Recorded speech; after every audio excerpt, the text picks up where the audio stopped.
Nurse, दवाई की व्यवस्था किया जाएगा। बरहवा एवं पाकुड़ प्रखंड के लिए 5-5 निःशुल्क एम्बुलेंस की व्यवस्था की जाएगी। सभी सरकारी अस्पतालों की व्यवस्था को दुरुस्त करेंगे। 24 घंटे डॉक्टरों की व्यवस्था सुनिश्चित किया जाएगा।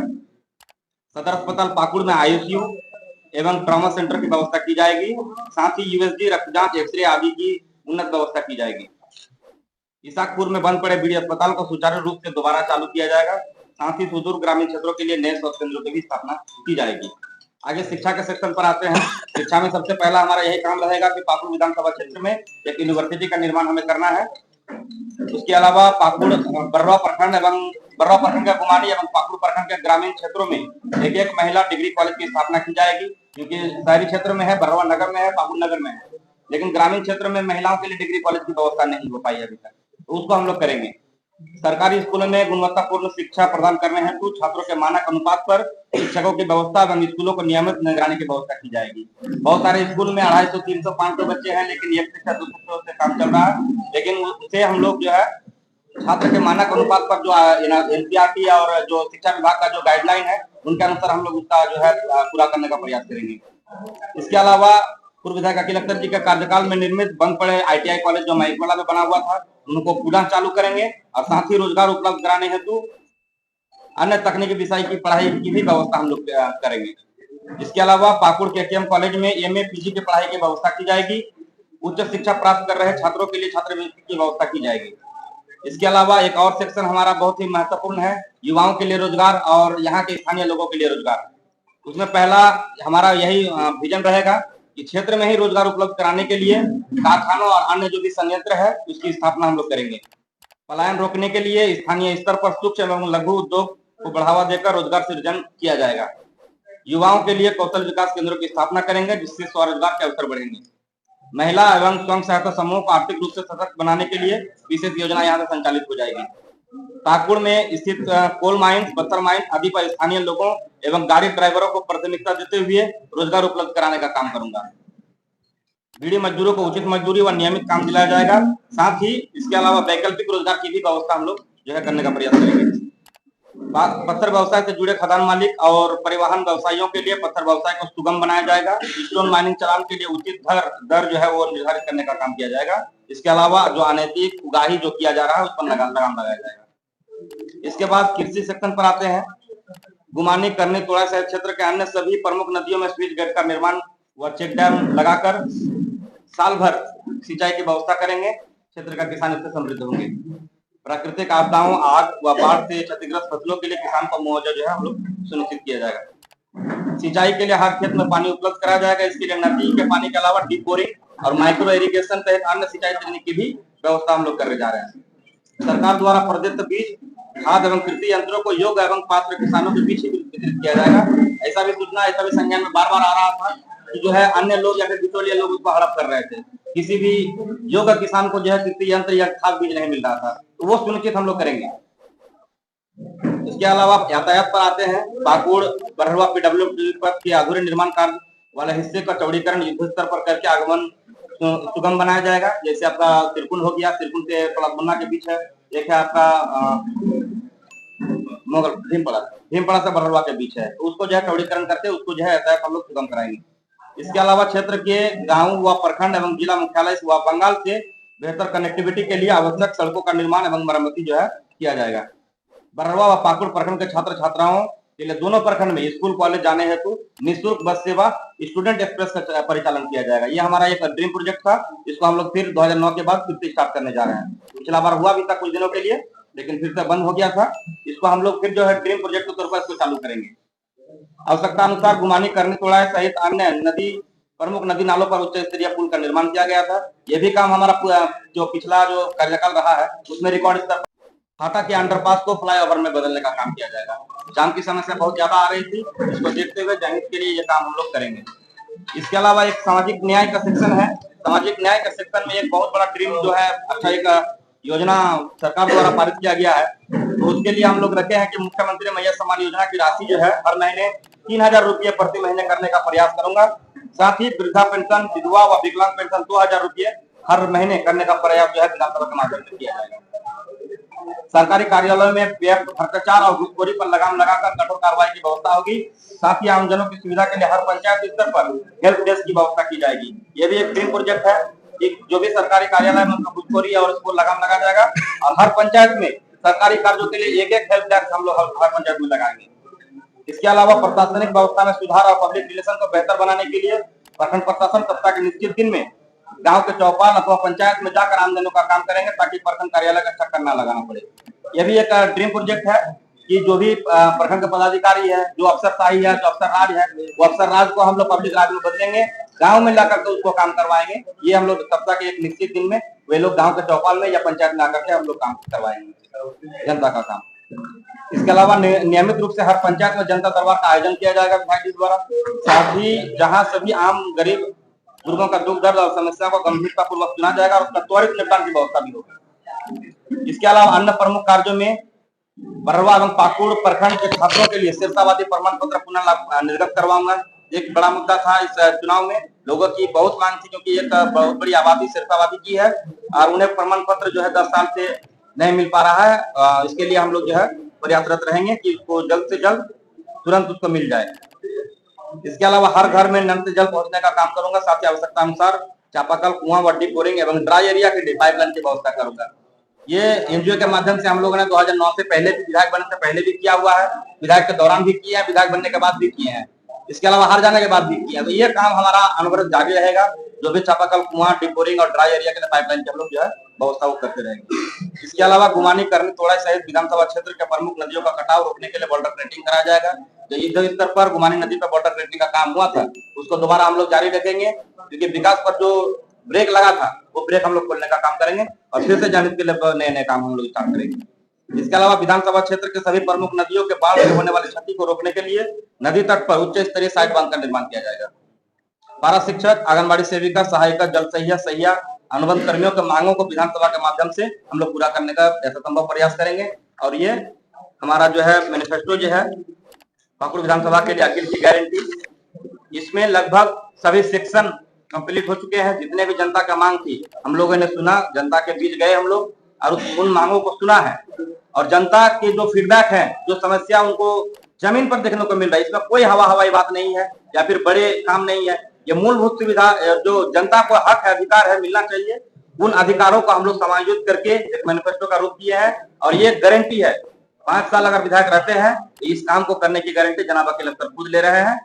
और इसके अलावा जो 20 साल आप लोगों ने राज देखा इस पाकुड़ विधानसभा में, उस राज में हमारे गरीब गुरबा या मध्यम वर्गीय जो हमारे लोग हैं, साथी बंधु है, सबके पास हो सकता है कि कार या वैसे साधन नहीं है जो ट्रैवल कर सके। इसीलिए रेल हमारा एक ऐसा माध्यम है जिसमें सभी सहज महसूस करते हैं और आसानी से ट्रैवल कर सकते हैं। लेकिन कोरोना काल के बाद से बहुत सारे ऐसे मार्ग के रेल है जिनको अभी तक चालू नहीं किया गया। बहुत सारे ऐसी ट्रेनें हैं, लोकल ट्रेनें हैं, जिसको चालू नहीं किया गया है। इससे असुविधा की सामना करना पड़ रहा है लोगों को, और यातायात यहाँ पे जो रहती है वो शायद आपसे छिपी हुई नहीं है कि किस तरीके से घंटों घंटों यहाँ पे जाम में फंसा रहना पड़ता है। जो हमारा पाकुड़ से बरहरवा का मार्ग था उसको चौड़ीकरण करना था, लेकिन 2014 के हार जाने के बाद आप बोलिएगा तो एक गाड़ी मिट्टी भी डालकर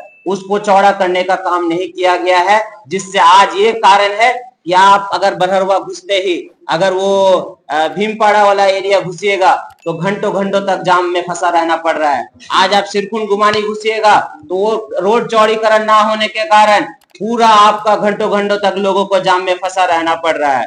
उसके बाद कृषि क्षेत्र में आपको बताना चाहूंगा कि यहाँ के हमारे जो बड़े बुजुर्ग हैं या माताएं बहनें हैं जो अपना कृषि में जो लिप्त है, वो अपना घर को चला रहे हैं। उनके लिए हम लोग गुमानी राजग्राम से लेके गुमानी बरहरवा तक 4 नदी जो पड़ती है उसमें स्विच गेट का निर्माण कर किस तरीके से हमारे जो भी कृषि भाई बंधु हैं, माताएं बहनें हैं, उनको अपने क्षेत्र में ही रहकर 12 महीना हम लोग उनको लाभ दे सके, ताकि वो अपने घर में रहकर ही अपने परिवार के साथ रहकर ही सबके साथ रहकर यहाँ पे 12 महीना फसल उगाए और उनको दूर जाना ना पड़े।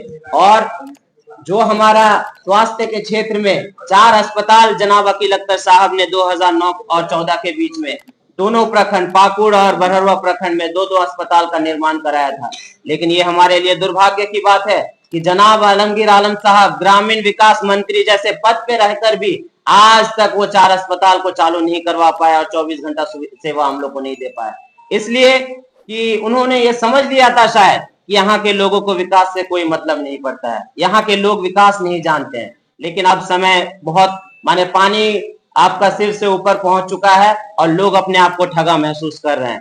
मैं सभी मीडिया बंधुओं के माध्यम से अपने लोगों को अपील करना चाहूंगा कि ये बदलाव का जो एक माहौल, बदलाव का जो एक मुहिम सबने मिलकर छेड़ा है, इसमें हमारा हमसफर बनिए ताकि हम इस समाज को, इस क्षेत्र को विकास के रास्ते में ले जा सके और यहाँ पे तरक्की लाकर मेरे जितनी भी समस्याएं हैं उनको हम दूर कर सके। और एक पन्ना बाकी आपके जो डिटेल ब्रीफिंग है वो हमारे जो मीडिया प्रभारी हैं फारूक जी, वो आपके सामने रखने का कोशिश करेंगे। तो सभी मीडिया बंधुओं का शुक्रगुजार हूँ कि बहुत देर से ये लोग इंतजार कर रहे थे। अब मैं आप लोग का बहुत बहुत शुक्रिया कि आप लोग आज जो जोश होश से आए हुए हैं, आपका शुक्रिया का कोई मैं क्या अपनी जबान से करूंगा। खैर देखिए, आज जो मैनिफेस्टो जो जारी की जा रही है, यहाँ की समस्या, हमारे पाकुड़ विधानसभा का जो समस्या है, यहाँ की जो जरूरत है, यहाँ के लोग जो परेशान हाल है, यहाँ के क्षेत्र के जो विकास नहीं हुआ है, यहाँ के लोगों को क्या रोजी रोटी क्या कैसे देना है, क्या करना है, उन तमाम को सामने रखते हुए हम लोगों ने मैनिफेस्टो जारी कर रहे हैं। यहाँ के लोगों का, यहाँ की जमीन जायदाद का, यहाँ के अस्पतालों का, यहाँ के जो खेती बाड़ी कर किसान भाइयों का, तमाम चीजों को सामने रखते हुए हम लोगों ने मैनिफेस्टो जारी कर रहे हैं। देखिए, जैसा कि आप लोग सभी जानते हैं कि पाकुड़ विधानसभा हमारा क्षेत्र अभी तक मूलभूत समस्याओं से जूझ रही है। चाहे आप शिक्षा के क्षेत्र में बोले, चाहे आप स्वास्थ्य के क्षेत्र में बोले, चाहे हमारे किसान भाइयों के लिए कृषि क्षेत्र में बोले, या हमारे जो युवा वर्ग के में हमारे साथी बंधु है उनके लिए रोजगार बोले। हमारा जो पाकुड़ विधानसभा क्षेत्र है, यहाँ पे उनको एक व्यक्ति 20 साल से नेतृत्व तो कर रहा था, लेकिन अभी तक वो हमारी जो मूलभूत समस्याएं हैं, बुनियादी समस्याएं हैं, उनको निकाल नहीं पाया था। हमारे लिए, हमारी जान बचाने के लिए, हमारे सुविधाओं के लिए, हमारे माँ बहनों की सुविधाओं के लिए एक अच्छा अस्पताल नहीं है, जिसके कारण ये है कि आज हमें भटकते भटकते बंगाल तक जाना पड़ रहा है, जिसमें बहुत सारे हमारे जो पेशेंट्स थे उनकी जान रास्ते में ही चली गई और उनको बहुत आज उनके घर के लोगों को कष्ट का सामना करना पड़ रहा है।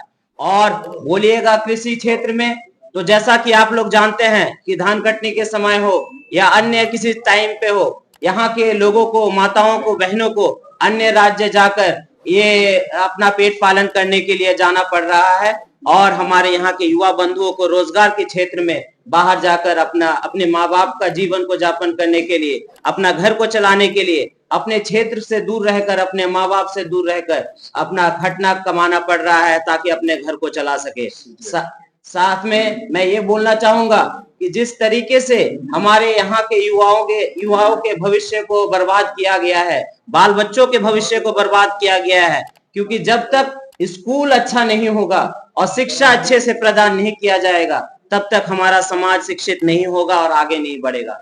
इसीलिए हमारे लिए बहुत ही दुर्भाग्य की बात है, शर्म की बात है कि कुछ दिनों से, लगभग 4-5 दिन से जो घटनाएं सामने आ रही है, जिस तरीके से हमारे प्रतिद्वंदी बने हताश होकर अभी तिलमिला उठे हैं कि हमारे जो कार्यकर्ता है उनके साथ अभद्र व्यवहार उन्होंने शुरू कर दिया है। चाहे हमारे जिगरहट्टी के उदय नारायणपुर के वरिष्ठ कार्यकर्ता अब्दुल रशीद उर्फ मूसा जी पे कुछ दिन पहले जो एक आक्रमण हुआ है, उससे उनकी जान भी जा सकती थी। किसी तरीके से वहां पर हमारे लोगों ने पहुंचकर उनकी जान बचाने का काम किया है और भी माध्यम से हमारे कार्यकर्ताओं को धमकाया जा रहा है, गंदी गंदी गालियां दी जा रही है। इसीलिए मैं आप मीडिया बंधुओं से यही के माध्यम से मैं अन्य दल के लोगों से, कार्यकर्ताओं से यही अपील करूंगा, ये राजनीति है, इसको जंग का अखाड़ा ना बनाया जाए। राजनीति में हार जीत लगी रहती है, लेकिन एक जो आपसी संबंध है उसको बनाए रखे। आप जीतिएगा, हम भी उसी क्षेत्र में रहेंगे, हम जीतेंगे तब भी आप उसी क्षेत्र में रहिएगा। इसलिए प्रेम मोहब्बत को समाज में बनाए रखिए।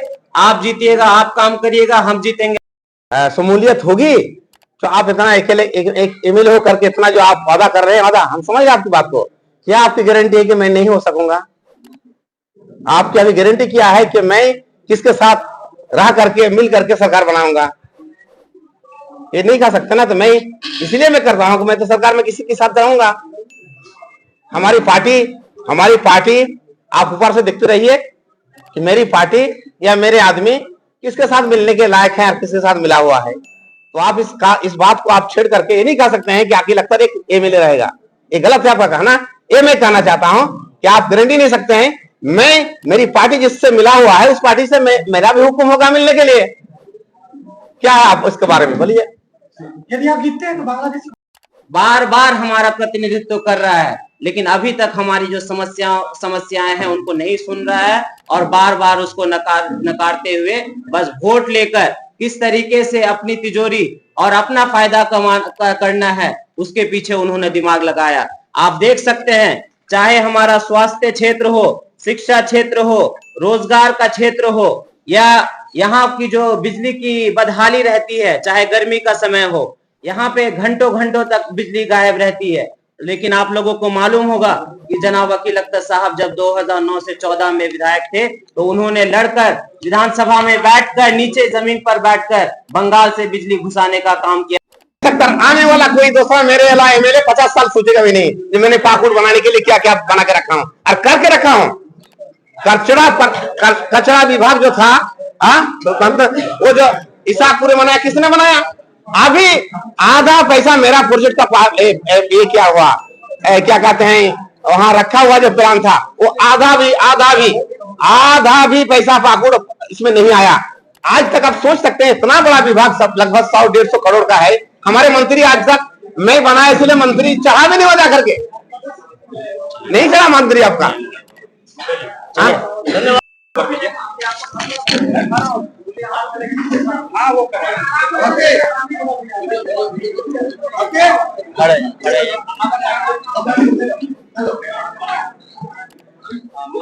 कैमरा सब पीछे आइए ना भाई, आप अरे इस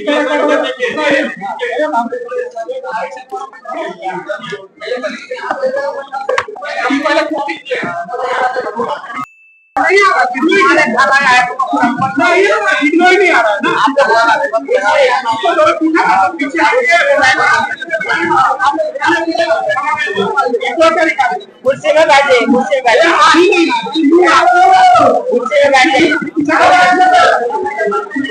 चीज है ही नहीं हमारी जमीन में, हमारे पाकुड़ विधानसभा में वो चीज का मुद्दा ही नहीं आना चाहिए। घर रहेगा तो घर गिरेगा ना जी, घर बनेगा ही नहीं, जमीन है तो कौन कैसे घर गिरेगा? यहाँ वाला मुद्दा है ही नहीं तो हम क्यों उस पर क्या करेंगे? सर, आप जनसंपर्क अभियान चला रहे हैं, अपना तरीका भैया